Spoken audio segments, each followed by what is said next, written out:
Donc, bonjour à tous, nous nous trouvons ici dans la plateforme batterie du département des technologies solaires du CEA Oliten. Donc cette plateforme que vous pouvez voir autour de moi a deux atouts principaux. Le premier, c'est qu'elle est multi-technologie, c'est-à-dire qu'elle va nous permettre de tester une large gamme de technologies de batterie, allant des batteries au plomb jusqu'aux batteries lithium-ion, en passant par un certain nombre de technologies un petit peu moins connues comme les batteries redox à circulation ou encore les batteries Zebra. Donc, en termes applicatifs, cet outil va donc nous permettre de tester des batteries pour la majorité des axes de recherche du LITEN sur la transition énergétique, comme tester des batteries pour le stationnaire ou encore des batteries pour la mobilité décarbonée.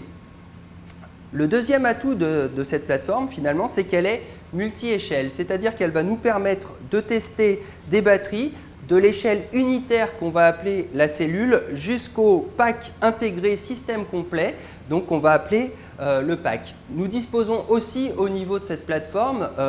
d'une partie dédiée aux essais destructifs ou abusifs qui vont nous permettre par exemple d'étudier finement les points d'emballement thermique qui sont aujourd'hui encore le risque principal lié à l'utilisation des batteries lithium-ion. Donc,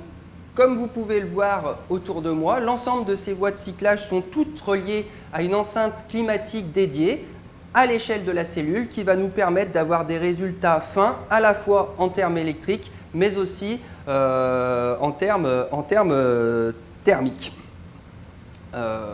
Afin d'être finalement au plus près de l'utilisation de ces systèmes, finalement, un certain nombre de ces voies sont hardware in the loop, c'est-à-dire qu'elles vont nous permettre de rentrer en interaction avec le BMS et de valider les différentes fonctions de cet organe de sécurité principal.